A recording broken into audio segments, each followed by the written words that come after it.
Hello and नमस्कार दोस्तों, मेरा नाम है अनुभव। आप देख रहे हैं यूनिक ऐप साइट्स एंड आपका बहुत बहुत स्वागत है हमारी एक और नई वीडियो में। और इस वीडियो में हम वेब डिज़ाइनिंग की यूनिट नंबर 3 जिसका नाम है कॉन्सेप्ट ऑफ सीएसएस उसका फुल एक्सप्लेनेशन देखने वाले हैं। तो चलिए बिना किसी देरी के जल्दी से शुरू करते हैं।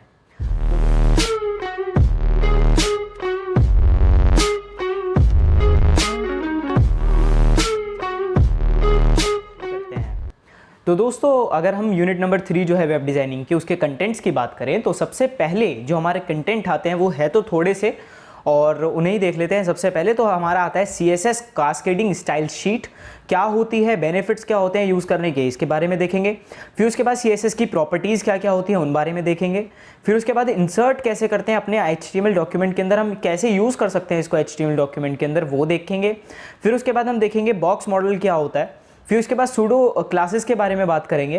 फिर उसके बाद लास्ट जो हम टॉपिक देखने वाले हैं वो है हमारा वेब पेज लेआउट डिज़ाइन, मतलब कि किस तरीके से हम किसी वेब पेज का लेआउट को डिज़ाइन कर सकते हैं। ठीक है, तो चलिए स्टार्ट करते हैं फटाफट से CSS से। तो CSS क्या होता है, देखिए सिंपल भाषा में समझाता हूँ। आपका एक HTML डॉक्यूमेंट है, वो बिल्कुल बेसिक सा लगता है देखने में, लेकिन जब आप CSS का यूज़ करते हो उसके अंदर थोड़ी सी अट्रैक्टिवनेस आ जाती है। जो यूज़र होता है वो उनसे जो आपकी वेबसाइट है उससे बहुत अच्छे से वो कर पाता है, कनेक्ट कर पाता है, इजीली यूज़ कर पाता है। एक इंटरफेस मिलता है उसको यूज़ करने के जिसके अंदर हल्के बहुत एनिमेशंस होते हैं। एज़ पर जिस तरीके से आपने CSS यूज़ किया होगा उस हिसाब से एनिमेशंस होंगे, उस हिसाब से सारे फीचर्स होंगे। तो ये होता है CSS का काम, मतलब कि एक सिंपल से एक वेब पेज को एक स्टाइल में, एक मॉडर्न वेबसाइट के अंदर चेंज करने का काम जो होता है वो CSS का होता है। मतलब उसका फॉर्मेटिंग, उसका लुक सब चेंज कर देता है ये। ठीक है, इट इज़ अ लैंग्वेज, ये एक लैंग्वेज होती है use to describe the look and formatting of a document written in markup language. मतलब मार्कअप लैंग्वेज के अंदर जो भी आपने डॉक्यूमेंट के अंदर जो भी एट्रीब्यूट्स को या एलिमेंट्स का यूज़ किया है उसके अंदर आप CSS का यूज़ करोगे डिस्क्राइब करने के लिए। जैसे कि आपने एक हेडिंग लगाई, हेडिंग के अंदर आपने लिख दिया कि हेडिंग का कलर ब्लू होगा। ठीक है, CSS आपने HTML के अंदर खाली ये लिखा है कि आपने कि यूनिक ऐप साइट्स। ठीक है, हेडिंग 1 यूनिक ऐप साइट्स। अब आपने CSS के अंदर क्या लिखा है, H1 प्रॉपर्टी क्या लगाई आपने, कलर कॉलन, उसके बाद आपने लिख दिया ब्लू। तो अब क्या होगा कि ऑटोमेटिकली जो CSS है वो HTML से लिंक हो जाएगी एंड जो हमारा आउटपुट आएगा वो आएगा unique app sites, blue colour में लिखा हुआ आएगा। ठीक है, इसके अंदर कई सारी प्रॉपर्टीज होती हैं, वो हम CSS जब प्रॉपर्टीज पढ़ेंगे तो उसमें देखेंगे। फिर उसके बाद है it is use to create user interfaces. जो यूजर इंटरफेस होता है कि यूजर जो है वो अच्छे से इंटरैक्ट कर पाए with the application, with the website, उसके लिए यूज़ किया जाता है for web applications. Web applications मतलब कि वेबसाइट्स यहाँ पे बात हो रही है। और यूज़र इंटरफेसेस मोबाइल एप्लीकेशंस के लिए भी हम किसको यूज़ करते हैं, CSS को ही यूज़ करते हैं। ठीक है, इसी के बाद आगे बढ़ते हैं। You can add new looks to your old HTML documents. मतलब कि मान के चलिए कि आपने जब आप फर्स्ट ईयर में थे या फिर आप जब स्कूल टाइम में थे, जब आपने एक HTML की वेबसाइट बना दी, आपने HTML में एक वेबसाइट बना दी।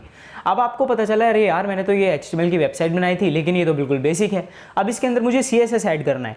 तो आप बिल्कुल ईजिली कर सकते हो। अब इसके ऐड करने के जो होते हैं, इंसर्शन जो है वो 3 टाइप से होता है, वो हम आगे देखेंगे किस तरीके से ऐड कर सकते हैं। ठीक है, तो पूरी वीडियो को देखना, स्किप मत करना, नहीं तो आप बहुत सारी चीज़ें लॉस कर सकते हो।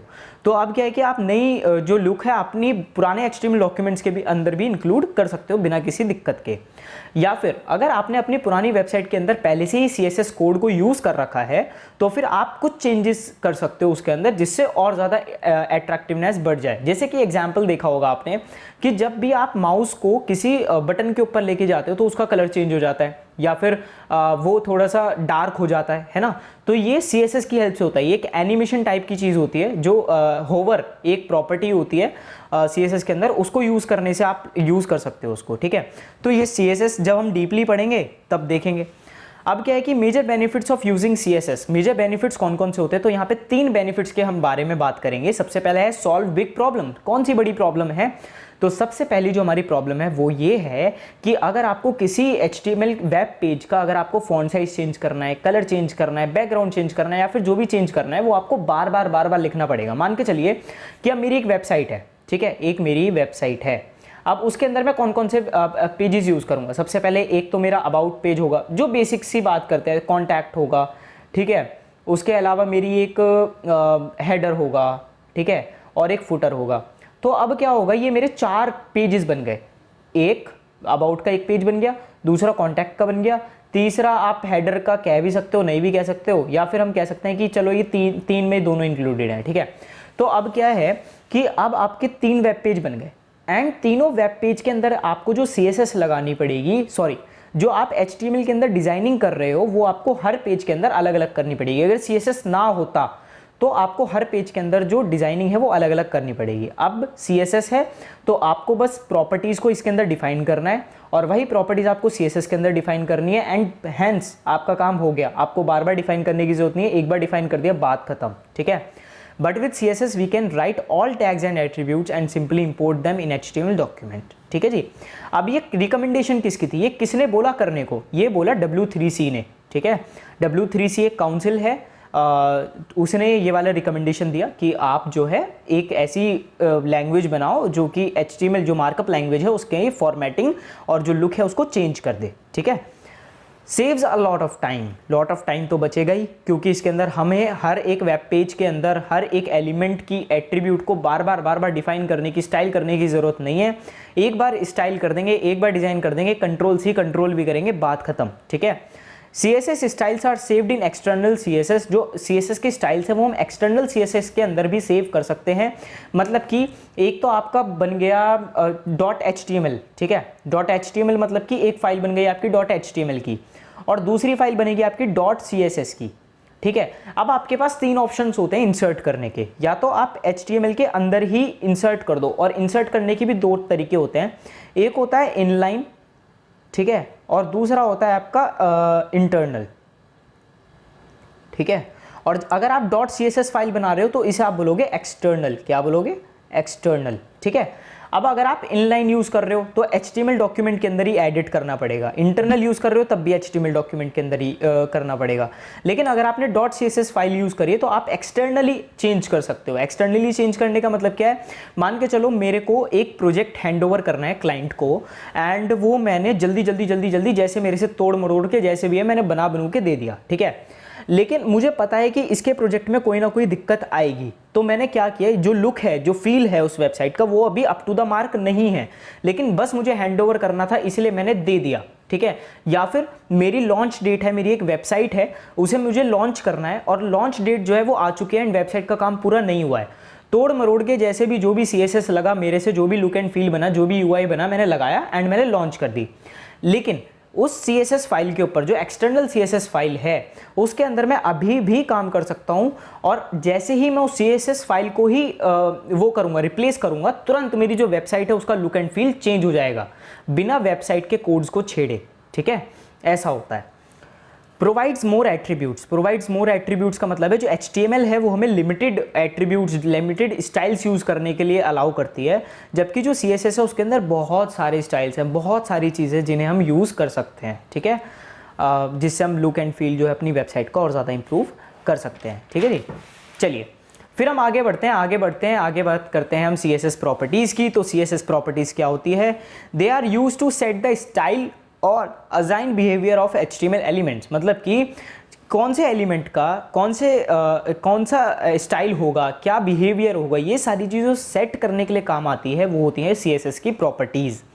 CSS property contains 2 parts, 2 parts होते हैं CSS के, जो प्रॉपर्टी होती है उसके 2 पार्ट्स होते हैं। सबसे पहला होता है प्रॉपर्टी नेम, आप कौन सी प्रॉपर्टी नेम यूज़ कर रहे हो, मतलब कि कलर है, बैकग्राउंड कलर है, और इसके अंदर और भी सारी चीज़ें होती हैं, लाइन वगैरह बहुत सारी चीज़ें होती हैं।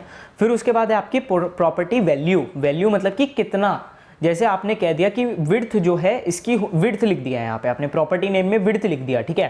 प्रॉपर्टी की वैल्यू भी तो लिखोगे, विड्थ कम करनी है -40, 40 +40 या जो भी आपकी 400 करनी है, जो भी करना है, प्रॉपर्टी की वैल्यू भी तो आपको लिखनी पड़ेगी। ऑटोमेटिकली तो कर देगा, लेकिन ऑटोमेटिक करने के बाद आपको पसंद ना आया या फिर आपके कंटेंट को ढक दिया तो इसलिए आपको यहाँ पे प्रॉपर्टी का नाम देना है एंड यहाँ पे वैल्यू देनी, कितने %, कितनी पिक्सल्स में, ये सारी चीज़ें, ठीक है। एग्जाम्पल विड्थ 400 पिक्सल्स, ठीक है। CSS प्रॉपर्टीज़, यहाँ पे 4 टाइप की जो हमारी प्रॉपर्टीज़ जो मेनली हम यूज़ करते हैं वो है, उसके अलावा और भी प्रॉपर्टीज़ है, बैकग्राउंड प्रॉपर्टी भी आती है, उसके अलावा और भी प्रॉपर्टीज़ है, लेकिन जो आपके कोर्स में फिलहाल हम उनको डिस्कस करेंगे। सबसे पहले है टेक्स्ट, दूसरा है लिस्ट, तीसरा है बॉर्डर और चौथा है फॉन्ट, ठीक है। चलिए सबसे पहले हम यूज़ करते हैं टेक्स्ट को, टेक्स्ट प्रॉपर्टी की बात करते हैं। तो टेक्स्ट प्रॉपर्टी के अंदर टोटल हमारी 7 प्रॉपर्टीज़ आती हैं, 7 हम एट्रीब्यूट्स कह सकते हैं कि टेक्स्ट प्रॉपर्टी के अंदर 7 एट्रीब्यूट्स आते हैं। Colour, line health, colour, line height, letter spacing, text align, text decoration, text indent, text transform. तो ये हमारे जो है टोटल 7 जो है हमारी एट्रीब्यूट्स हैं। कलर की बात करते हैं तो कलर क्या करता है, सेट करने के लिए काम आता है। कलर को RGB हो सकता है, रेड, ग्रीन, ब्लू, आप ऐसे सेट कर सकते हो, हेक्सा वैल्यू दे सकते हो, कीवर्ड दे सकते हो, ठीक है। तो ये किस तरीके से यहाँ पे आपकी प्रॉपर्टी नेम है, यहाँ पे जो बीच में लिखा हुआ है वो आपके डिस्क्रिप्शन कह सकते हो, और जो इधर लिखा हुआ है वो वैल्यूज़ हैं, ठीक है। तो अब मैंने अलग अलग करने के लिए कॉलन ही लगाया है, ये इस टाइप से कॉलन है, तो ये आप देख सकते हो, सो दैट आप इजीली इसको याद कर पाओ। टेबल बन जाती है तो थोड़ा वो रहता है, ज़्यादा है यार इसमें, लाइन हेल्थ में तो ज़्यादा लिख दिया भैया ने, है ना। तो इसीलिए मैंने क्या किया, इस तरीके से लिख दिया, सो दैट आप एक एक लाइन को पूरा कंप्लीट करते चलो, आपको ये ना लगे किसी में कम है किसी में ज़्यादा है, ठीक है। चलिए देखते हैं फटाफट से। तो लाइन हाइट की बात करें तो डिस्टेंस बिटवीन लाइंस, जो लाइंस हैं उनके बीच में कितना डिस्टेंस होना चाहिए उसको डिफाइन करता है। ये नॉर्मल हो सकता है, नंबर हो सकता है, लेंथ हो सकती है, या फिर परसेंटेज हो सकती है। लेटर स्पेसिंग की बात करें तो increase decrease space between characters, जो कैरेक्टर्स हैं उनके बीच का जो स्पेस है वो ये कम ज़्यादा कर सकता है। लेटर स्पेसिंग का मतलब क्या होता है कि जैसे ये लेट से जैसे हमारा डिक्रीज है, ठीक है, स्पेस है, स्पेस ले लेते हैं, तो इन दोनों के बीच में कितना स्पेस रहेगा इसे हम लेटर स्पेसिंग कहते हैं। अगर आपको इन दोनों के बीच में ज़्यादा स्पेस चाहिए तो फिर आप इसे इंक्रीज़ कर सकते हो, कम स्पेस चाहिए तो फिर डिक्रीज़ कर सकते हो, ठीक है जी। तो ये है हमारी लेटर स्पेसिंग। फिर उसके बाद आती है हमारी टेक्स्ट अलाइन। टेक्स्ट अलाइन के अंदर क्या होता है, अलाइन करने के लिए आता है टेक्स्ट को, कि टेक्स्ट आपको किस साइड चाहिए, लेफ्ट चाहिए, राइट चाहिए, सेंटर चाहिए, या फिर जस्टिफाइड चाहिए। ये सारी चीज़ें आती है टेक्स्ट प्रॉपर्टीज़ के अंदर, ठीक है। फिर आती है आपकी टेक्स्ट डेकोरेशन। टेक्स्ट डेकोरेशन का मतलब कि डेकोरेट करने के लिए काम आता है टेक्स्ट को। इसके अंदर वैल्यूज़ क्या हो सकती है, नन हो सकता है, अंडरलाइन हो सकता है, ओवरलाइन हो सकता है, लाइन थ्रू हो सकता है, ये सारी चीज़ें। लाइन इंडेंट की बात करें तो indent first line of text, ठीक है, जो फर्स्ट लाइन ऑफ टेक्स्ट है ऑफ एन एलिमेंट, तो उसको आप क्या कर सकते हो, इंडेंट कर सकते हो, ठीक है। लेंथ एक वैल्यू हो सकती है और दूसरा परसेंटेज हो सकती है। फिर उसके बाद आते हैं कि आपकी text transform, control letter in an element. ये कंट्रोल करता है एक लेटर को एक एलिमेंट के अंदर, जैसे कि नन हो सकता है, कैपिटलाइज हो सकता है, यूज़र अपर केस हो सकता है, लोअर केस हो सकता है, ठीक है। इसी के बाद ही आगे बढ़ते हैं तो आगे आता है हमारा लिस्ट प्रॉपर्टी। तो लिस्ट प्रॉपर्टी के अंदर 4 एट्रीब्यूट्स होते हैं, इजी से, list style, style image, style position, style type, ठीक है। इसके अंदर all properties in one declaration, सारी की सारी अगर आपने एक बार डिक्लेयर कर दिया तो सारी की सारी जो भी उसके अंदर यूज़ हो रही है उनके ऊपर एक ही टाइप की जो डिक्लेरेशन है वो लग जाएगी। अब दोस्तों इसके अंदर ये जो माइनस मैंने यूज़ किया है वो इसलिए किया है क्योंकि आपको यहाँ से लिस्ट स्टाइल पूरा का पूरा उठा के यहाँ पे रख देना है। List style type, list style position, list style image, list style inherit, sorry inherit ऐसे यूज़ होगा, इसके अंदर आप लिस्ट स्टाइल को नहीं लिखोगे क्योंकि इसके आगे माइनस नहीं है, ठीक है। चलिए देखते हैं। तो टाइप, पोजीशन, इमेज, इनहेरिट, ये 4 वैल्यूज़ हैं इसकी। फिर उसके बाद आता है आपका लिस्ट स्टाइल इमेज। इसके अंदर क्या होता है, स्पेसिफिक इमेज प्रॉपर्टीज़। ये एक इमेज की जो स्पेसिफिक प्रॉपर्टीज़ है आप उन्हें सेट कर सकते हो, जैसे कि इस इमेज के ऊपर क्लिक करते के साथ ही कौन सी URL पे जाना चाहिए, कुछ नहीं, या फिर इनहेरिट, ठीक है। List style position, where to place list items inside outside, और इनहेरिट मतलब कि कहाँ पे आप प्लेस करना चाहते हो अपने जो आइटम है उसको, इनसाइड आउटसाइड, ये सारी चीज़ें। फिर उसके बाद आता है आपका लिस्ट स्टाइल टाइप, मतलब कि type of list items none, ये सारी चीज़ें आप पढ़ सकते हो, upper alpha, lower alpha, Latin, Roman, inherit, ये सब। दोस्तों हमारा टेलीग्राम चैनल आप जरूर से ज्वाइन कर लेना, यहाँ पे मैंने यूज़र नेम लिख दिया है। अगर आपका लिंक काम ना कर रहा हूँ जो डिस्क्रिप्शन में दिया गया है तो please search this on Telegram and you can reach to our group, join our group, ठीक है। फिर उसके बाद जो हमारी थर्ड प्रॉपर्टी है उसकी बात करें तो थर्ड प्रॉपर्टी है हमारी बॉर्डर प्रॉपर्टी। बॉर्डर प्रॉपर्टी क्या है, इसके अंदर टोटल 20 एट्रीब्यूट्स आते हैं, ठीक है, 20 एट्रीब्यूट्स आते हैं। तो दोस्तों ये जो CSS है इसके अंदर जो भी हमने अभी तक पढ़ा है, अभी हम तीसरे प्रॉपर्टी तक आ चुके हैं, ये सारा का सारा जो चीज़ है वो थियोरेटिकल है, ठीक है। लेकिन आपका ज़रूर मन करता होगा कि आप इन चीज़ों को प्रैक्टिकली सीखो कि फुल स्टैक किस तरीके से करते हैं, फ्रंट एंड कैसे बनता है, बैक एंड कैसे बनता है, इन चीज़ों को कनेक्ट कैसे करते हैं। तो इसके लिए आपके लिए लेके आए हैं iNeuron.ai की तरफ से एक full stack web development course, जिसके अंदर आपको सारी की सारी लेटेस्ट टेक्नोलॉजीज के थ्रू वेब डेवलपमेंट सिखाया जाएगा। इसके अंदर जो भी आपको नीडेड है फुल स्टैक डेवलपमेंट के अंदर, जैसे फ्रंट एंड हुआ, बैक एंड हुआ, फिर उसके बाद किस तरीके से इंटीग्रेशन किया जाता है, ये सारी चीज़ें आपको इसके अंदर सिखाई जाएंगी। अगर हम कुछ टेक्नोलॉजीज की बात करें, HTML हुआ, CSS हुआ, वर्किंग विद टेम्पलेट्स, किस तरीके से आप टेम्पलेट से काम करेंगे, जावास्क्रिप्ट और गिट और गिटहब, ये एक एडवांटेज है इस कोर्स के अंदर। और साथ ही साथ रिएक्ट, टेलविंड, CSS किस तरीके से आप यूज कर सकते हैं, बिल्कुल लेटेस्ट टेक्नोलॉजीज हैं। साथ ही साथ आपको सिखाया जाएगा कि MySQL कैसे यूज करना है, Node.js किस तरीके से आप यूज कर सकते हैं, साथ ही साथ एक्सप्रेस भी आपको सिखाया जाएगा। तो ये सारी चीजें, अगर हम रिक्वायरमेंट्स की बात करें तो रिक्वायरमेंट ज्यादा नहीं है, i3 प्रोसेसर चाहिए या उससे ज्यादा चाहिए, उसके अलावा एक इंटरनेट कनेक्शन चाहिए और आपका समय चाहिए। समय क्या है, अगर आप क्लासेस की बात करें तो भैया हमारा तो कॉलेज होता है, तो उस केस में ये जो है सैटरडे संडे आपको लाइव क्लासेस मिलेंगी, 2 बजे से लेकर के 5 बजे तक की इसके अंदर क्लासेस होंगी। लाइव प्रोजेक्ट्स के ऊपर काम करवाया जाएगा। प्रोजेक्ट्स की बात करें तो उसके अंदर HTML के प्रोजेक्ट होंगे, CSS होगी, जावास्क्रिप्ट होगी, रिएक्ट होगी, उसके अलावा एक्सप्रेस होगी, बैकएंड जो है आपको सिखाया जाएगा। अगर हम ट्रेनर्स की बात करें तो इसके अंदर आपके जो भी ट्रेनर्स होंगे वो कॉर्पोरेट वर्ल्ड के अंदर जो भी एक्सपर्ट्स हैं वो बताएंगे आपको, जैसे कि यहाँ पे लिंक्डइन से सॉफ्टवेयर इंजीनियर है, साथ ही साथ गूगल पे से हैं। तो ये है पूरा iNeuron की तरफ से आने वाला फुल डेवलपमेंट कोर्स। और अगर आप नीचे दिए गए लिंक से, डिस्क्रिप्शन के लिंक से अगर आप एनरोल करते हैं तो आपको मिलेगा एक्स्ट्रा 10% डिस्काउंट। तो आप जरूर से इस कोर्स के अंदर एनरोल कर लीजिएगा। तो ये जो हमारी बॉर्डर प्रॉपर्टी है, इसके अंदर टोटल हमारी 20 एट्रीब्यूट्स आती हैं। और 20 एट्रीब्यूट्स की बात करें तो याद करना बहुत आसान है, बहुत ज़्यादा आसान है। इसके अंदर सबसे पहले आपका बॉर्डर, ठीक है, सारी की सारी जो एक डिक्लेरेशन के अंदर सारी प्रॉपर्टीज़ लग जाएंगी। इसकी जो अगर हम वैल्यू की बात करें तो -width मतलब कि border, width, border style, border colour, ठीक है। अब क्या है कि बॉर्डर बॉटम ये है, इसके अंदर भी सारी की सारी डिक्लेरेशन, और बस बॉर्डर बॉटम ले आना है यहाँ पे, बाकी सारी लाइन बिल्कुल सेम है। Set all border bottom properties in one declaration, width bottom, border bottom width, border bottom style, border bottom colour, ठीक है। अब क्या है कि हर एक चीज़ को अलग अलग तरीके से डिफाइन किया गया है। मतलब कि जो मैंने अभी अभी बोला, border bottom width, width area जी, border bottom width, border bottom style, border bottom style, colour colour, ठीक है। तो इस तरीके से जो भी आप इसके अंदर लिखोगे आपको उसको भी एक तरीके से आपको एट्रीब्यूट के अंदर डिफाइन करना है। That's it. इसके अंदर आप जो है आपका लेफ्ट आएगा, तो लेफ्ट के अंदर भी वही है जो इसके अंदर एट्रीब्यूट्स यूज़ हुई हैं, जैसे width style colour, width style colour, ठीक है, विड्थ स्टाइल कलर, ठीक है जी। फिर उसके बाद हम राइट की बात करें तो यहाँ पे भी वही है, width style colour, width style colour, ठीक है। तो ये मैंने आपको एक ईजी सी ट्रिक बता दी कि एक ही याद करो और आपको 3 एक्स्ट्रा याद हो जाएंगी, ठीक है। तो इसके अंदर यही वाली प्रॉपर्टीज़ हैं, बहुत ईजी हैं याद करने के लिए, बॉर्डर बनाने के लिए काम आती हैं, आप बॉक्स बना सकते हो उनकी हेल्प से। और इसके अंदर आप डिफाइन कर सकते हो बॉटम, टॉप, ये सारी चीज़ें आप इसके अंदर डिफाइन कर सकते हो विदाउट एनी इशू, ठीक है। बहुत ईजी है याद करने के लिए। तो यहाँ पे क्या है कि बॉर्डर बॉटम की बात करें तो इसके अंदर विड्थ स्टाइल कलर वही होता है। बॉर्डर बॉटम कलर की बात करें तो ये बॉटम का कलर सेट करने के लिए यूज़ होता है, इसकी प्रॉपर्टी होती है बॉर्डर कलर।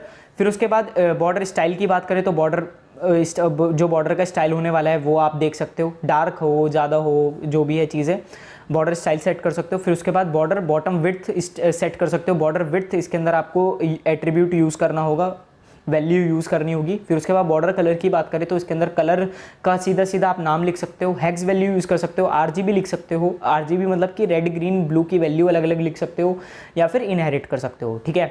लेफ्ट की बात करें तो फिर से वही विड्थ स्टाइल कलर। और सबसे मज़ेदार बात यह है कि जितने भी एट्रीब्यूट्स होंगे कलर स्टाइल विड्थ के, उनके अंदर सेम एट्रीब्यूट्स यूज़ हो रहे हैं। बॉर्डर कलर, यहाँ पे भी हमने बॉर्डर कलर यूज़ किया है, बॉर्डर स्टाइल, यहाँ पे भी हमने बॉर्डर स्टाइल यूज़ किया है, बॉर्डर विड्थ, यहाँ पे भी हमने बॉर्डर विड्थ ही यूज़ किया है, ठीक है।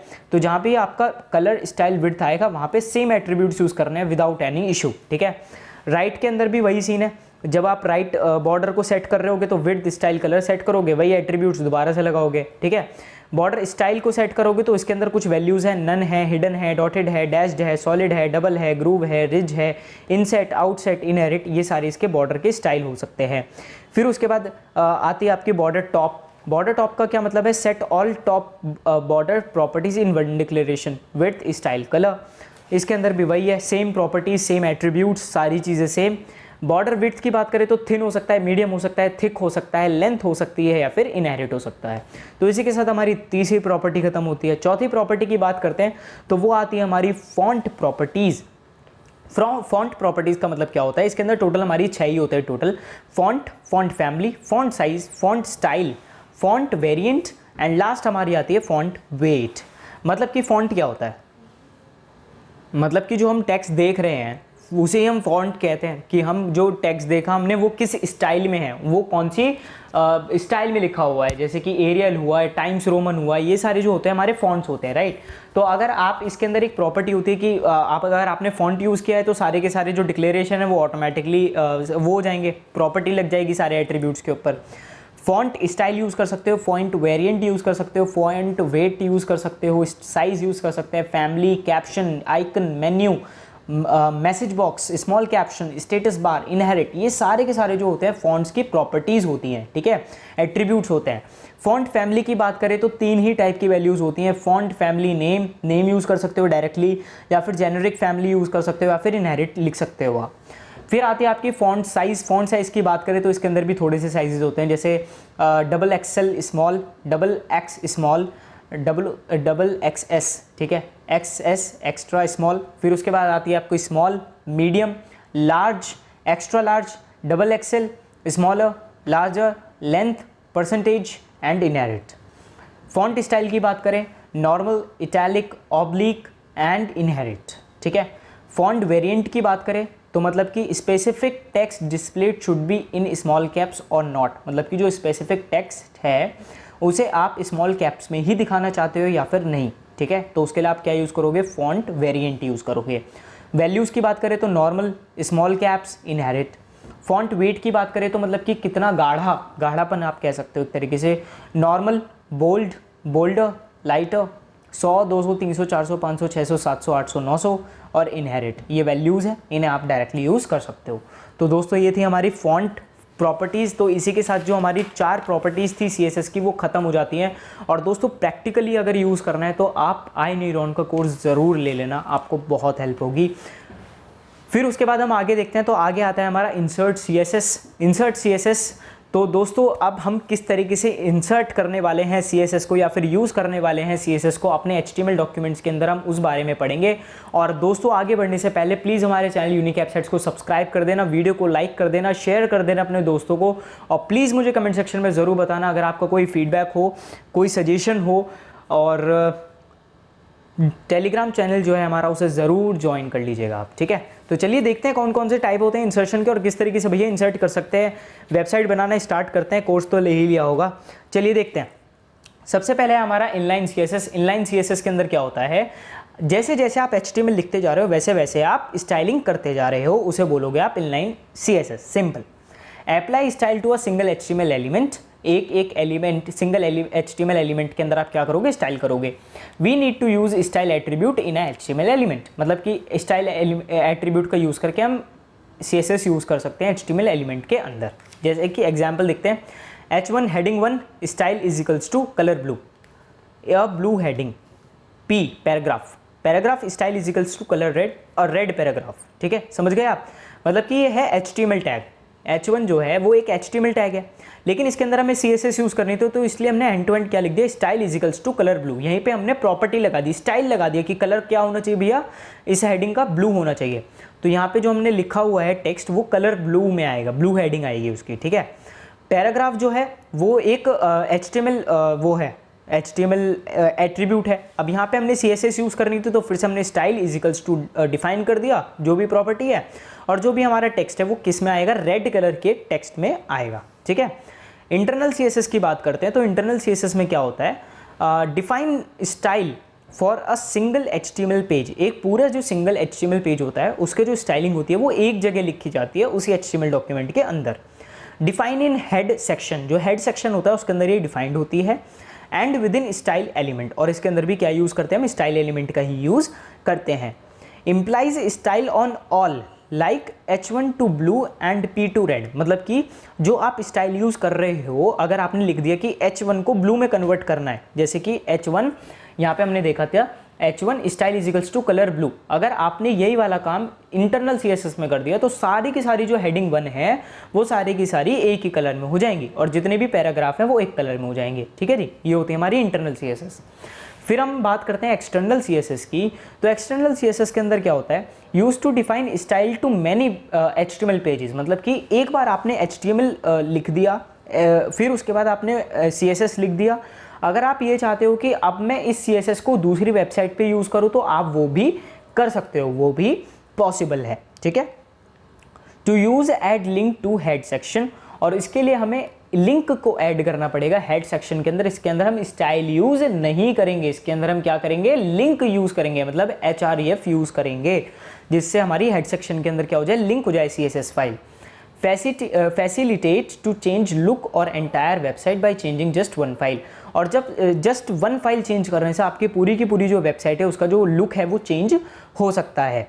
एग्जाम्पल देखते हैं, ये हमारा एक HTML डॉक्यूमेंट है। सबसे पहले HTML डॉक्यूमेंट की बात करते हैं। तो ये हमारा हेडर है, डॉक टाइप HTML यहाँ पे हमने खोला, फिर उसके बाद आता है हमारा हेड, फिर उसके बाद यहाँ पे हमने लिंक कर दिया CSS। ठीक है जी, क्या कर दिया यहाँ पे हमने, CSS लिंक्ड। ये कमेंट है, कमेंट इस टाइप से लिखी जाती है। ठीक है जी, चलिए अगर आप VS कोड वगैरह या नोटपैड वगैरह यूज़ करें तो इस तरीके से आप लिख सकते हैं। तो अब क्या है कि link rel is equals to style sheet, मतलब कि जो रेफरेंस है वो आपका ले लिया स्टाइल शीट से, और href styles.css क्या कर दिए, लिंक कर दिए। ठीक है, यहाँ पे हेड हो गया क्लोज, यहाँ पे बॉडी खुली, बॉडी के अंदर क्या लिखा हुआ है, सब्सक्राइब यूनिक वेबसाइट्स, भैया कर लो, इस सब तो हेडिंग ने भी बोल दिया। ठीक है, उसके बाद यहाँ पे बॉडी क्लोज हो गई है, यहाँ पे हेडिंग क्लोज हो गई है, यहाँ पे HTML क्लोज हो गया, ये हमारा हो गया HTML डॉक्यूमेंट कंप्लीट।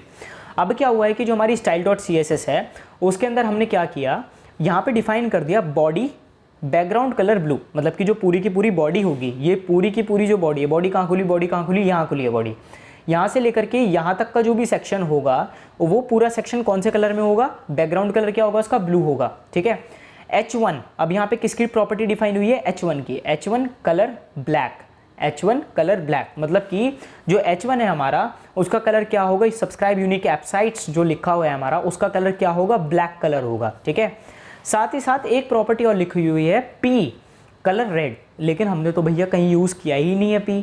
कोई बात नहीं, अगर यूज़ नहीं किया है तो ये प्रॉपर्टी इंप्लीमेंट नहीं होगी, आपको हटाने की नीड नहीं है। लेकिन अगर आप फ्यूचर में उसको यूज़ करते हो, जैसे अब मैं यहाँ पे लिख लेता हूँ, यहाँ पे मैंने लिख दिया P अनुभव। ठीक है, और यहाँ पे मैंने P को कर दिया क्लोज।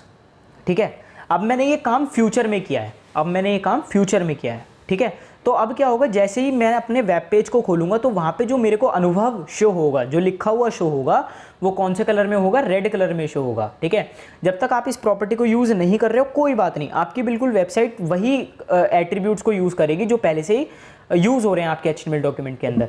अगर जो HTML डॉक्यूमेंट के अंदर नहीं है लेकिन CSS के अंदर लिखा है तो वो इम्प्लीमेंट नहीं होगा। लेकिन अगर आप जैसे उसको लिख देते हो तो तुरंत CSS वो स्टाइल उसके ऊपर इम्प्लीमेंट कर देगा। ठीक है, तो दोस्तों ये था हमारा यूनिट नंबर 3 का पार्ट 1।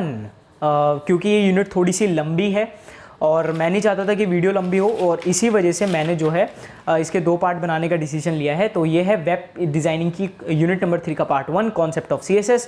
होपफुली आपको बहुत ज़्यादा यूज़फुल रहा होगा, आपकी बहुत ज़्यादा मदद हुई होगी। तो प्लीज़ यूनिक वेबसाइट्स को सब्सक्राइब कर दो, वीडियो को लाइक कर दो, शेयर कर दो अपने दोस्तों को, और प्लीज़ लिंक डिस्क्रिप्शन में है नोट्स डाउनलोड करने का और कोर्स लेने का।